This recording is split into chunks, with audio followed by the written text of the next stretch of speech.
Halo teman-teman, apa kabar? Ada saya kembali, Aryan Surya, sahabat baik kamu, teman kamu dari Pagar Kehidupan. Kalau kita bicara soal maaf teman-teman, kayaknya banyak di antara kamu yang sampai detik ini sangat susah ya untuk mengatakan maaf, memberi maaf kepada orang yang sudah menyakiti kamu. Nah, ada nggak di antara kamu yang sampai detik ini hidupnya tidak kunjung menjadi bagus, tidak kunjung menjadi lebih damai, hanya karena susah mengatakan maaf? Nah, kalau memang iya, kali ini yuk kita berdiskusi bareng. Anggap saja saya ada di samping kamu, saya akan membeberkan kenapa sih kamu nih sebagai sahabat Pagar Kehidupan kadang-kadang suka susah banget gitu ya memberikan kata maaf kepada orang yang sudah menyakiti kamu. Izinkan saya sebagai sahabat baik kamu untuk ada di telinga kamu ya, membeberkan rahasia saya dulu sampai saya bisa memaafkan orang yang sudah menyakiti saya dengan maaf yang benar. Teman-teman, sebenarnya memberi kata maaf itu gampang. Kita tinggal mengatakan kata maaf. Yang paling susah itu sebenarnya adalah membuat hati kita rela untuk memaafkan orang yang sudah menyakiti kita. Nah sekarang, saya akan membeberkan dua hal yang sebenarnya pasti menjadi alasan kenapa sih kamu susah memberikan kata maaf. Yang pertama, kesalahpahaman terbesar bagi sahabat Pagar Kehidupan yaitu kamu, kenapa susah sekali memberikan kata maaf? Karena kebanyakan orang mengatakan, "Mas bro, kalau gue maafin dia, berarti gue harus membebaskan dia dari hukuman dong." Enak aja, dia tuh udah melakukan kesalahan mas bro, berarti gue harus tidak bisa memaafkan dia. Wih. Atau juga ada di antara kamu begini, aduh mas bro, gue gak mungkin bisa maafin dia. Loh kenapa? Karena gue gak bisa balik lagi sama dia. Gue gak mau balikan lagi sama dia. Dia tuh udah nyakitin gue lagi sebagai pasangan. Capek gue disakitin terus. Wah, gara-gara kesalahpahaman seperti itu, akibatnya kamu nih tidak kunjung bisa memaafkan orang secara utuh. Benar kan? Nah, gini loh. Kesalahpahaman pertama yang paling besar adalah kita nih suka mengatakan bahwa kalau memaafkan orang lain berarti melepaskan hukuman atau menerima kembali. Padahal itu salah besar. Kata siapa kalau kita memberikan maaf orang lain berarti kita harus balikan sama mantan? Mantan kekasih, mantan suami, atau mantan istri yang sudah terbukti menyakiti kita tidak perlu kita balikan lagi. Lah, tapi kan kita maafin dia mas bro. Berarti kalau kita maafin mereka kita balikan lagi dong. Ngaco bin kadal. Itu loh kesalahpahaman terbesar kamu yang mengakibatkan susah memaafkan orang lain karena memang memaafkan itu seolah-olah harus kembali lagi kepada orang yang sudah terbukti menyakiti kita. Itu salah besar. Nah, contoh kasusnya gini nih ya. Ada mungkin di antara kamu yang sampai detik ini belum bisa memaafkan teman kamu yang nusuk dari belakang.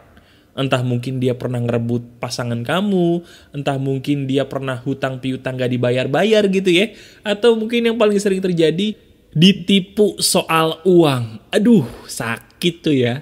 Ada kan yang seperti itu? Nah, memaafkan dia itu wajib. Kenapa? Karena ketika kita memaafkan orang yang menyakiti kita, kita seperti memadamkan api yang selama ini membakar diri kita sendiri. Betul. Kalau kita kesal sama orang, teman-teman, yang paling dirugikan itu bukan orang yang kita benci loh. Bukan. Yang paling dirugikan itu adalah diri kita sendiri. Karena di dalam diri kita ada api yang selama ini membakar diri kita sampai rezeki kita jadi jelek.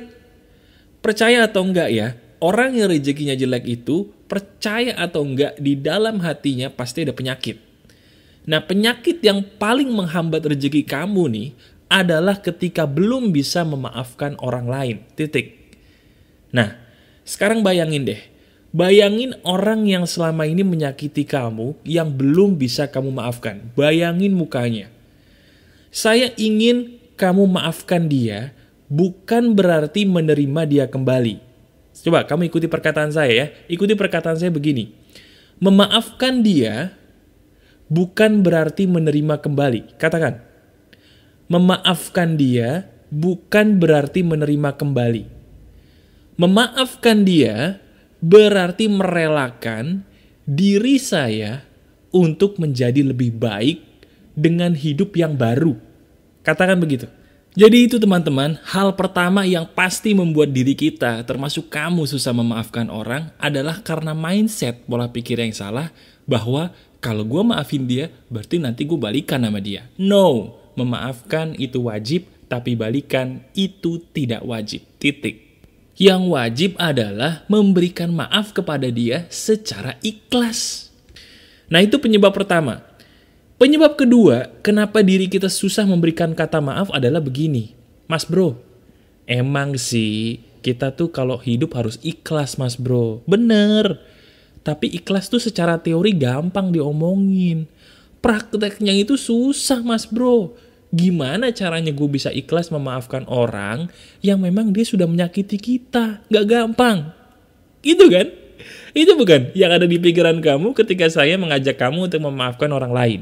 Nah, kalau memang iya, berarti pertanyaan berikutnya adalah bagaimana caranya saya bisa menjadi ikhlas untuk memaafkan orang yang sudah menyakiti kita di masa lalu. Gitu kan? Nah, saya punya sebuah cara yang praktis banget bisa langsung membuat kamu menjadi ikhlas memaafkan orang lain, cuman ada syaratnya.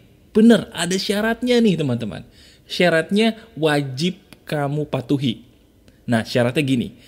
Kamu janji kepada saya, ketika saya memberitahu cara untuk menjadi ikhlas, saya pengen kamu berjanji untuk tidak mengatakan kata tapi. Janji ya. Sebelum saya mengatakan sesuatu hal ini, saya ingin kamu berjanji untuk tidak mengatakan tapi, melainkan harus langsung mau melakukannya seperti apa yang saya suruh. Janji? Oke.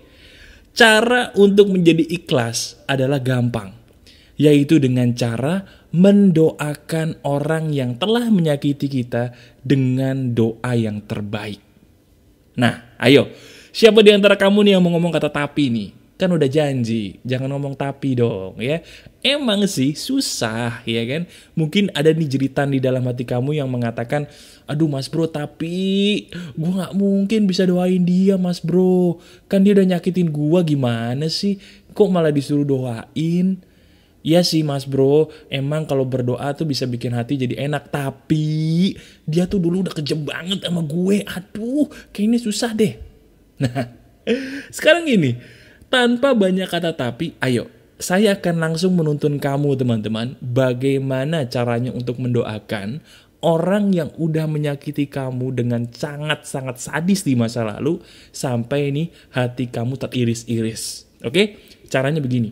Pertama, saya akan langsung menyuruh kamu untuk membayangkan muka dari orang yang saat ini nih, sampai detik ini membuat kamu belum bisa memaafkan dia. Coba bayangkan wajahnya dibayangkan sedetail mungkin di pikiran kamu sekarang. Sudah? Oke. Sekarang saya ingin kamu taruh tangan kanan kamu di dada. Di atas dada kamu taruh tangan kanan kamu, kemudian pejamkan mata dan ikuti perkataan saya perlahan demi perlahan ya. Oke. Ikuti perkataan saya begini. Ya Tuhan, saya sampai saat ini belum bisa memaafkan orang yang telah menyakiti saya di masa lalu. Orang ini sudah menyakiti saya sampai membuat saya menjadi sakit sekali di hidup saya masa lalu. Tapi saya bersyukur sekali karena saya memiliki hati yang mulia. Hati saya bisa memaafkan orang karena saya adalah orang yang sangat hebat dan dicintai oleh Tuhan semesta alam. Karena saya ingin dekat dengan kebahagiaan, saya maafkan orang yang menyakiti saya ini. Ya Tuhan, buatlah agar orang ini menjadi bahagia, menjadi damai hidupnya. Lancarkanlah rezekinya, tambahkanlah ilmunya agar dia kembali ke jalan yang paling benar, paling lurus dalam hidupnya. Berikanlah dia kebahagiaan, sebahagia-bahagianya ke lapangan, selapang-lapangnya dalam hidupnya di dunia ini. Sadarkanlah dia ya Tuhan dengan rahmat-Mu yang membuat dia menjadi lapang dan bahagia. Terima kasih, saya sudah memaafkan dia. Terima kasih, hidup ini indah.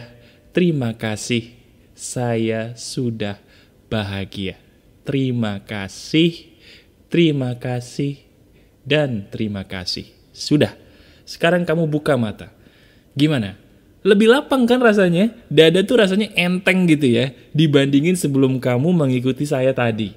Nah, yang saya ajarkan kepada kamu ini sebenarnya teknik sederhana loh.